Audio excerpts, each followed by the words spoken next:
Bristol, Tennessee. No matter which state in the country you live in, you can save hundreds on car insurance by switching to Geico. Stone wall that was in front of their house.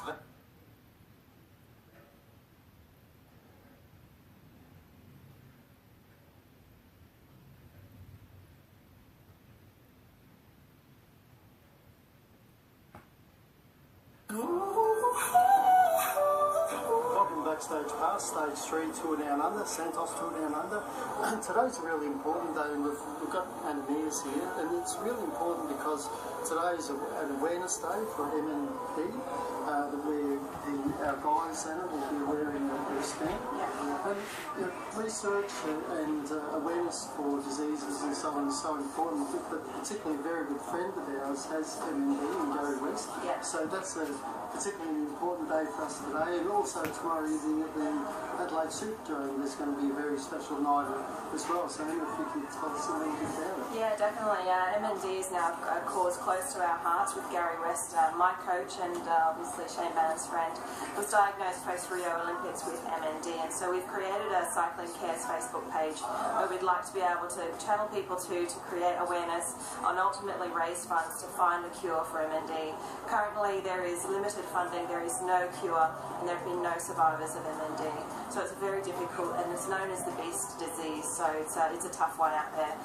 Tomorrow night, on Friday, January 20th, will be a track event out at the Adelaide Superdome with some of the biggest stars in Gary's career that he has coached throughout the Olympics, and it's going to be a fun night. So look out for these wristbands that the Orica Scott boys will be wearing today, and get behind a great cause. Alright, we're at the starting Glenelg, a famous starting location for us. Famous because people always come out with baked goods and special treats for us, and this morning is no different. Georgia, that's a great poster. What you want to do is go here, you're going to get all the boys, we'll get all the boys to autograph those. We got some homemade tomato sauce with 2 homemade sausage rolls. Thank you very much. What quote is that? How's the smaller showbiz comp going there? Not too well, from all the reports. You know what, I haven't got many Smiling Chavez hashtags sent my way. I'm not sure if you have, Jonesy. Yeah, but I think you printed out a couple of thousand of these things, didn't you? Yeah. How many are you giving away? About 50? Yeah, about that. Yeah, well, you've been to your onto it. You know, you need to get it out there. What's your take on it, Darryl? Where did we go wrong?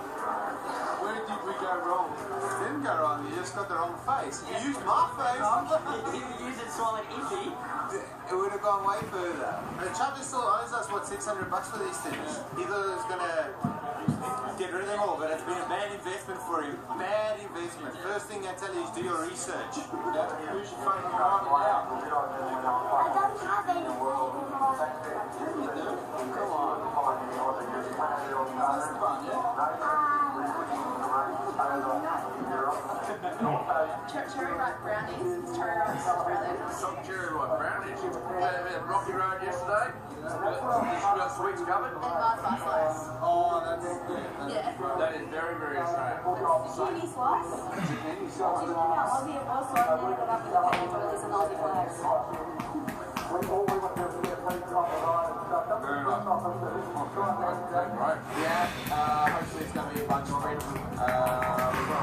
And hopefully it's not too windy. So yeah. And is moving at all, yeah? Well, yeah, if it comes to a bunch sprint, then yeah, he'll leave me out. Luger and Luger is bloody same thing on it. Settle for Rog. Yeah. Rog. That's all we got. No one's come for them yet. Have you asked for anything? Yeah. So no one's come for anything? Donuts. Well, Roger it is.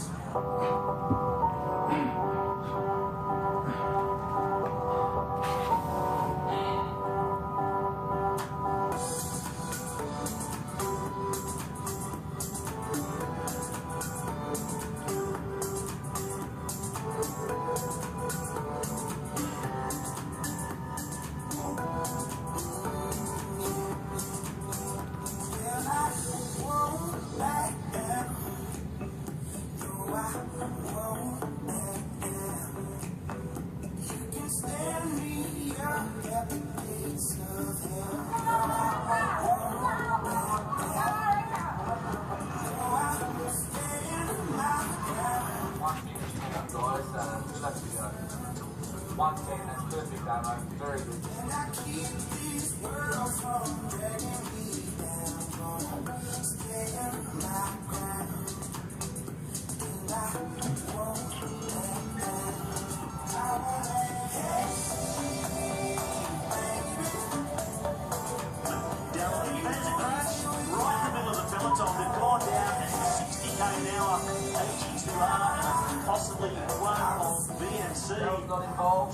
Roger. Daryl's not involved. He crashed. He's okay.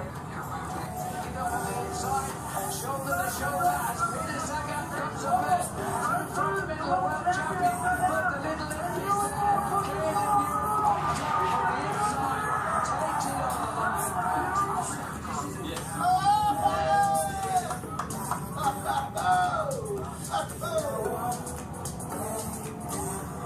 Congratulations, boys. Win number 3.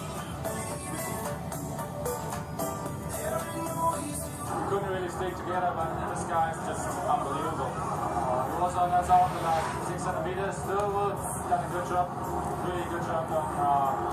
Was a bit hectic, this man, yeah, but he done it still. So we still can do it better, but he's so strong. He just win, unbelievable.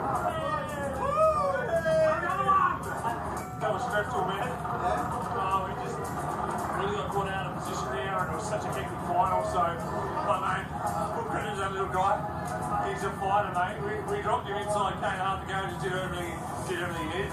So, what a win. Get free from sprint, so great news. Yeah, it was a good day. I think I told the guys to leave me on my own and make it look like I did it harder than it had to be in the end, just so Whitey could kind of doubt me. And then I won, and I thought he'd be more excited, but I don't know. Were you excited at all? I was calmly confident, mate. And because what the problem is we get the information 10 seconds before we see it on television. So we're watching the sprint, and then the winner is Caleb Ewan. We go, oh, it's a bit of anticlimax. He's treading backwards there. Yeah, he's digging himself into a bigger hole. Maybe you should turn the radio off and just watch the finish. Maybe we'll do it tomorrow when you win again. See, the expectations already high, so yeah, I don't know what I can do to impress Whitey, but Keep doing what you're doing. you impress Jerry. Thanks, Yeah, Jerry. well, that's the name of it. As long as I impress Jerry, then I'm happy.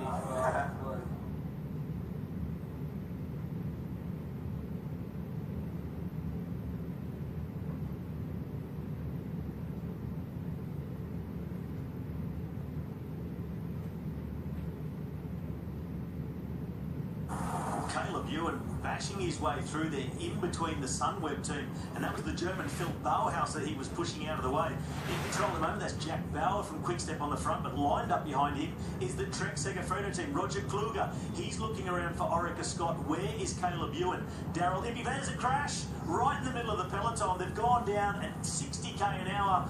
AG2R and possibly one of BMC. Yeah, touch your wheels. In fact, I'm not sure which rider is down there. Jan Barkelans. Yeah, Barkelans. This is Daniel Weiss, the big lead-out man on BMC. He's gone down as well. Viss, rather. Well, onward we go. And we weren't in the last kilometre, so those riders will lose time on the day. It is the right-hander, quickly followed by the much harder left-hander, and then it sweeps round to the finishing line. Really, if you're not up in the first 6 or 7 on this left-hander, you're going to be out of it. And Caleb Ewan has left himself a lot of work to do, so too Peter Sagan here. This could be a perfect lead-out for Sam Bennett as well, as they are coming on the far side of the road. Caleb Ewan, the diminutive rider, trying to mix it, but this is a lead-out for Danny Van Poppel, but an attack on the far side of the road here. And this looks to me as though we've got Sam Bennett trying to take it up on the inside, shoulder to shoulder, as Peter Sagan comes up first, through the middle of world champion, but the little imp is there. Caleb Ewan pops out from the inside, takes it on the line.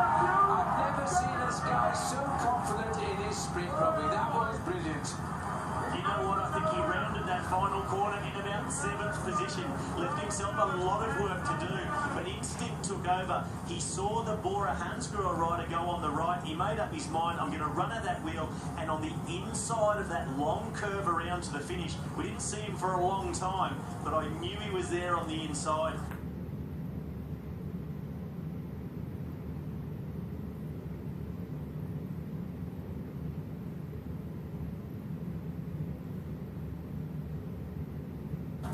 We're down, of course, in South Australia for the opening of the UCI World Tour for the season, and we've already left Glenelg over the tram tracks, the famous tram tracks, and now we're plunging away towards Selling Stone. That's where the riders are currently, about 3 kilometres away from the top of the hill, right into the heart of the Fleurieu Peninsula. Then they go down to this incredibly difficult finishing circuit, I think, around Victor Harbour. They'll cover that on 4 occasions.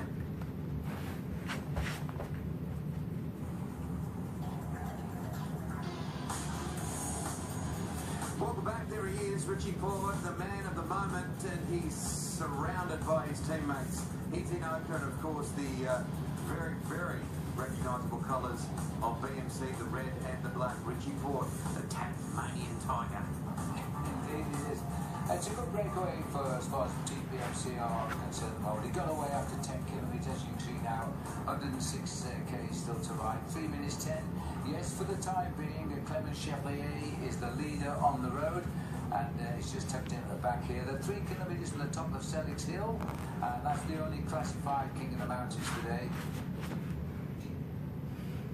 Tell us a little bit about Thomas Verheyen, Paul, because he did win a stage last year of the Tour de France. Well, he's a guy who's got a big pedigree. Yes, he won a stage in the Tour de France. Over the last few years, he's become a little bit of a guy who's been looking for positions in breakaways and animators like this. But of course, he did finish in 3rd place overall at the Tour of Italy, so they're not going to give him too much of an advantage. Although he's lost a fair amount of time so far, they know that that man on the back, Thomas Verheyen, has a good pedigree in this sport.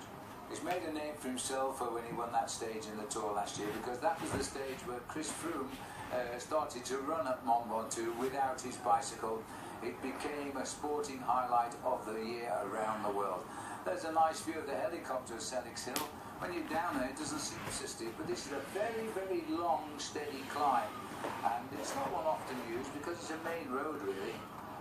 Well, honestly, Phil, I would be surprised if anybody gets across the line at the top of this climb ahead of Thomas Verheyen. As we've said, he's a rider with a big pedigree. Let's not forget, he also won one of the difficult stages of the Tour of Italy as well, to the summit of the Stelvio. I'm not going to say that Selix Hill is anything like the Stelvio or the Mont Ventoux, but you do need to be very astute when it comes to sprinting at the top of a short incline like this.